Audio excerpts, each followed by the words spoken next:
Assalamualaikum warahmatullahi wabarakatuh. Jumpa kembali dengan saya Pendekar Umbrus, channel yang baik hati dan tidak sombong, yang selalu mengupas tentang dunia lovebird, guys.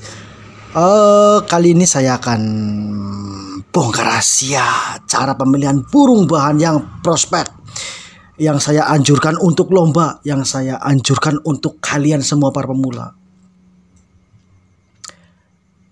Di sini saya itu buat channel, buat konten itu khusus untuk para kalian semua yang masih awam tentang dunia lovebird ya, tentunya untuk para pemula, dan saya juga masih belajar.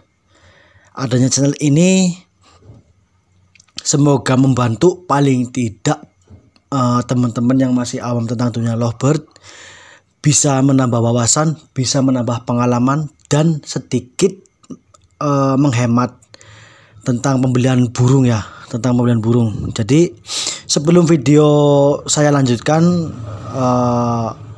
alangkah baiknya teman-teman yang suka dengan channel ini bantu subscribe, bantu saya berkembang agar saya semangat, agar saya terus membongkar semua rahasia burung lovebird ya.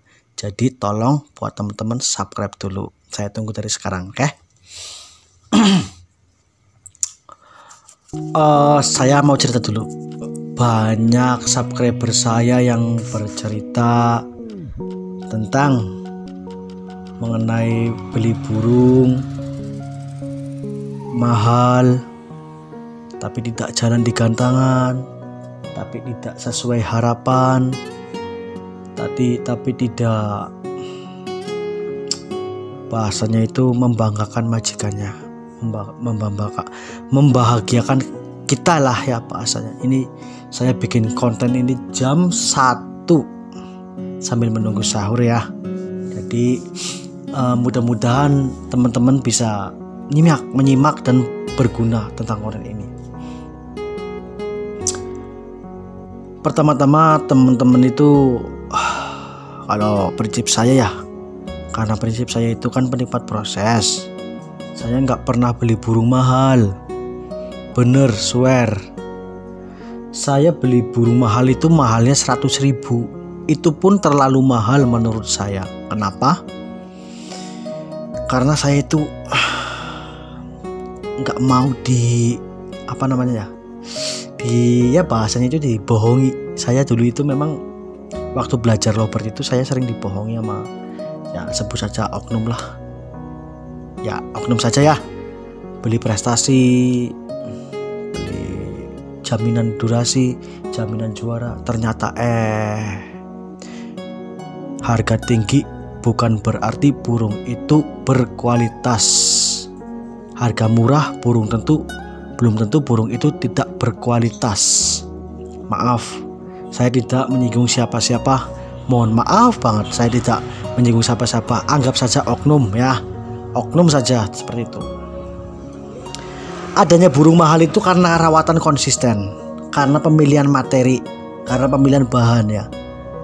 Jangan jadikan harga mahal itu sebagai patokan untuk kita juara. Nyatanya saya beli burung murah-murah kok. Nggak percaya datang aja ke sini, kita ngobrol ya. Jadi saya tidak menyinggung siapa-siapa. Ya ada juga harga mahal juga ada lah. Paling tidak kita keluar uang banyak ya, kita pantau di lapangan. Yang jelas tergantung kualitas burung tersebut. Saya cerita pemilihan bahan ya, pemilihan bahan mulai dari nol. Buat teman-teman yang seperti saya, kalangan miskin, tulang-tulang kecil ya, saya saranin ombyok. Apalagi burung sekarang itu murah sekali. Ombyokan di sini tuh yang hijau, yang kuning itu 40.000. Bahkan ada yang 35, ada yang 25.000, tergantung penjual bakul tersebut. Ngombyok pun ada caranya teman-teman. Nggak asal ombyok, nggak asal kita ini bagus enggak. Saya akan memberikan tips dulu ya, memberikan tips agar bermanfaat untuk teman-teman ya. Pertama kita cari bakul yang Lovebird-nya stoknya banyak. Biasanya burung itu kalau di koloni kan ombyokan tuh, di bakul kan ada satu kandang kotak itu ada isinya 15, 10, ada yang ya katakanlah 10 lah, seperti itu. Kita pantau dulu. Biasanya itu kalau jam 12 atau jam 11 atau jam 10 burung pada ngeriwik, pada nyerdot karena di koloni, karena panas jam 11 jam 10 itu memang ya burung lovebird itu kalau jam segitu pasti ngeriwik kalau di koloni. Kita pantau santai sambil ya kalau yang tidak puasa sambil ngopi dan sambil merokok. Ya yang puasa ya sambil nikmati burung yang ada di situ. Cari yang durasinya panjang. Ya paling tidak kelas-kelas ombyokan ya 7 detik ya udah mewah kalau menurut saya. Udah bagus, udah cocok. Jadi ya tergantung bakulnya juga. Kalau ada yang panjang biasanya dipisah sendirian. Jangan khawatir. Belum tentu barang di situ banyak itu burungnya jelek-jelek. Minta ke bakulnya ada kandang kapsul kosong tuh ya. Kita ambil satu yang menurut teman-teman itu bagus, yang mengeluarkan durasinya bagus. Itu entah betina, entah jantan, entah paud, entah dewasa. Tapi saya sarankan kalau teman-teman mau bermain balibu ya ambil yang balibu. Biasanya balibu umur 3 bulan setengah atau 4 bulan itu biasanya durasinya udah bagus. Biasanya udah ngekeknya udah jelas. Untuk yang dewasa saya sarankan ya betina saja. Kenapa? Kita main vector aja. Karena vector itu lebih simple kalau menurut saya itu ya. Bang, kenapa kok sekarang gak bahas perawatan konslet, settingan konslet? Jadi untuk sekarang karena saya senang lagi vector, karena vector lagi rame, dan tujuan saya itu membahas vector dulu yang gampang dulu, yang semua orang insya Allah bisa main, khususnya para pemula. Saat ini saya ingin membahas mulai dari nol agar pemula tidak tersesat, teman-teman. Seperti itu. Oh iya, untuk pembahasan burung konslet itu saya sarankan silahkan ke channelnya Om Aris Excellent. Karena beliau itu pembahasannya menurut saya itu masuk akal. Dan saya juga banyak belajar dari beliau. Saya juga sering menyimak, ya memang itu masuk akal. Buat teman-teman silakan subscribe channel Aris Excellent karena beliau itu low profile. Menurut saya itu rekomendasi. Karena ngomongnya tidak ngawur, memang terbukti fakta ya, terbukti nyata. Walaupun orangnya bikin saya kesel, orangnya kalau ngomong blok-blokan ya sering nyinggung orang-orang seperti itu. Tapi memang masuk akal, oke? Apalagi ya banyak ya yang cerita sama saya beli burung prestasi, beli burung jadi banyak yang rusak itu karena tidak tahu, karena ketidaktahuan si pemilik burung.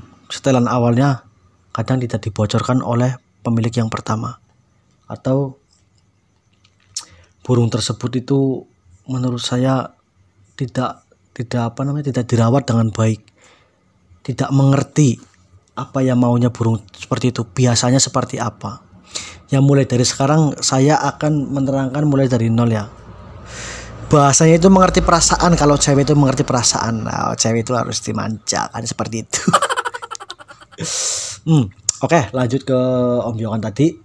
Kalau balibu, biasanya balibu cabut dari koloni, dan kalau ada sih kandang 2 ya, kandang 2 kapsul lah. Kita petal ya jarak 3 meter atau 5 meter lah, petal kanan kiri.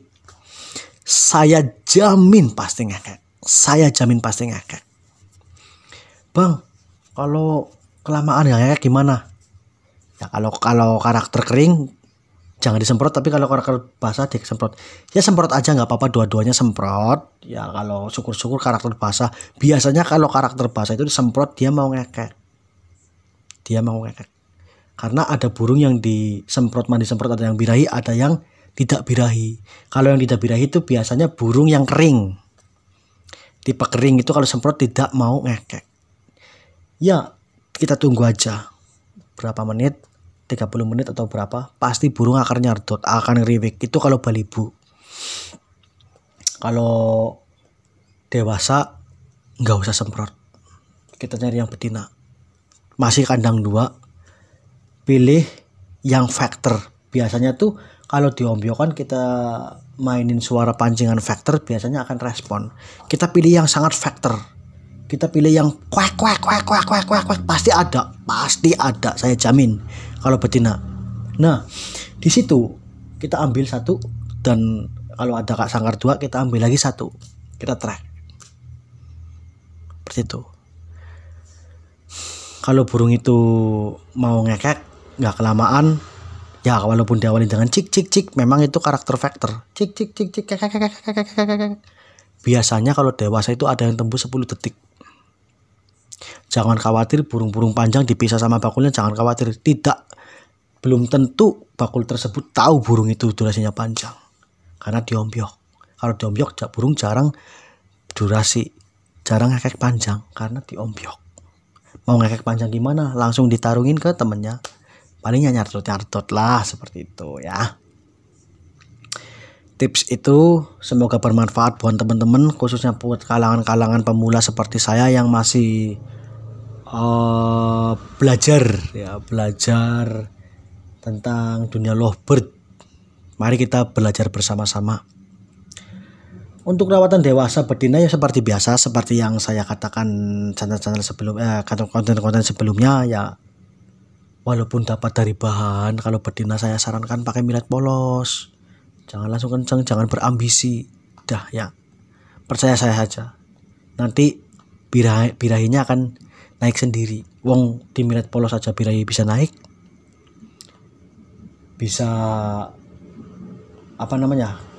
dengar suara burung jantan bisa naik.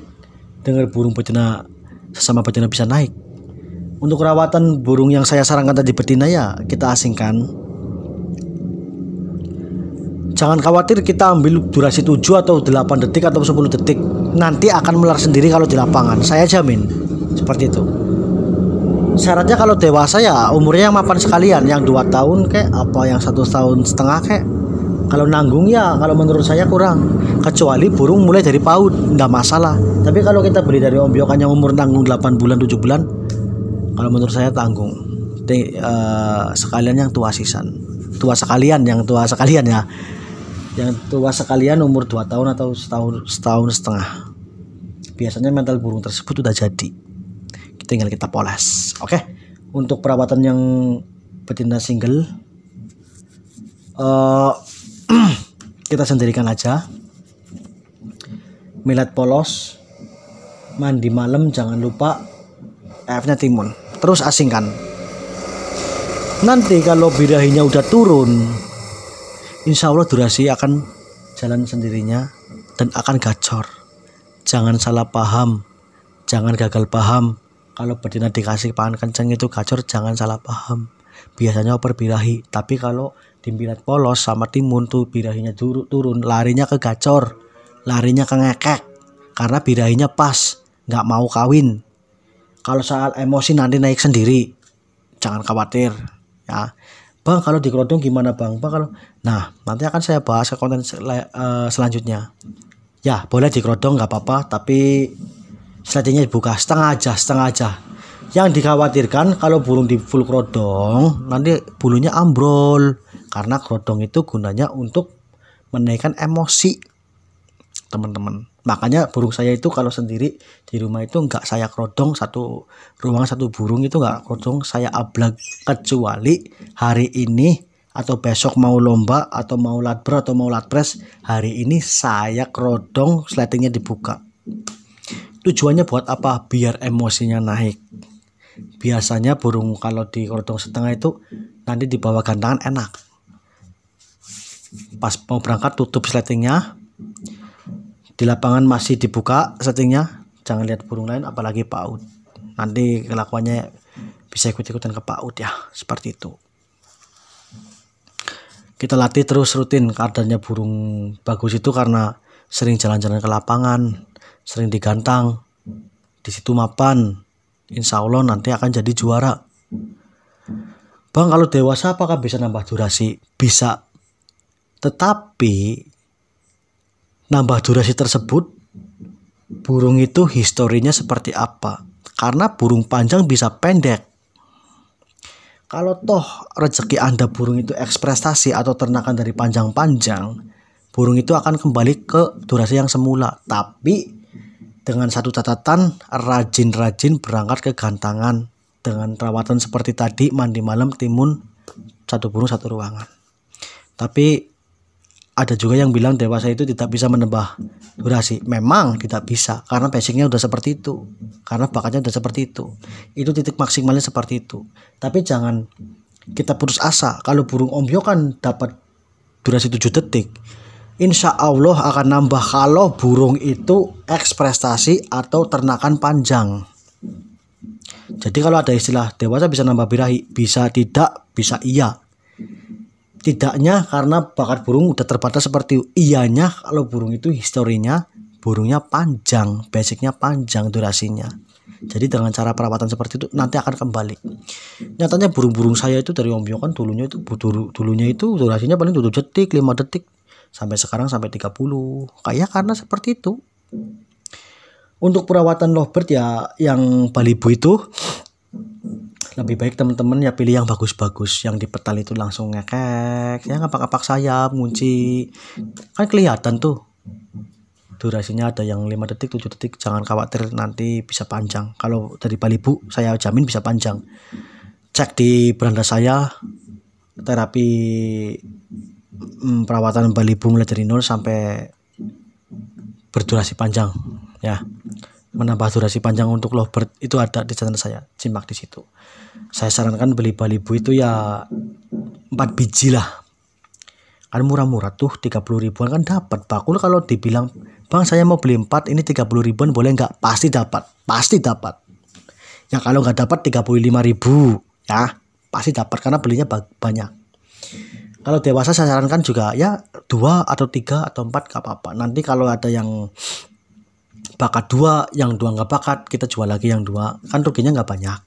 Daripada beli burung jutaan, daripada burung ya mahal, pasti gantangan tidak jalan, pusing rawatannya, ruginya banyak. Kalau beli 40 ribu, dijual lagi. Kalau bakul mau nerima paling 20 ribu, rugi 20 ribu. Yang 2 jadi, yang 2 dibuang. Itu tips dari saya. Yang balibo 4 beli. Syukur-syukur jadi semua. Kalau yang jadi 2, yang 2 nggak jadi, anggap saja sebagai untulan. Seperti itu teman-teman ya. Semoga dengan adanya video ini bisa menjadikan inspirasi, bisa menjadikan penyemangat, bisa menjadikan wawasan untuk para pemula-pemula yang menghemat dana. Seperti itu ya teman-teman. Mumpung burung lagi murah. Bang, kalau yang warna gimana? Ya saya saranin paruh merah sajalah yang gampang ya. Kalau paruh putih biasanya kepo, biasanya susah disetel di lapangan. Ya walaupun bisa, prosesnya panjang. Jadi untuk pemula yang mudah-mudah dulu, yang sulit-sulit nanti saya bahas di channel ini ya. Seperti itu teman-teman. Saya sarankan seperti itu. Apabila video ini sudah cukup jelas, silahkan subscribe. Kalau ada pertanyaan, komentar di bawah. Oke. Assalamualaikum warahmatullahi wabarakatuh. Salam Pendekar Ombrus. Mantap.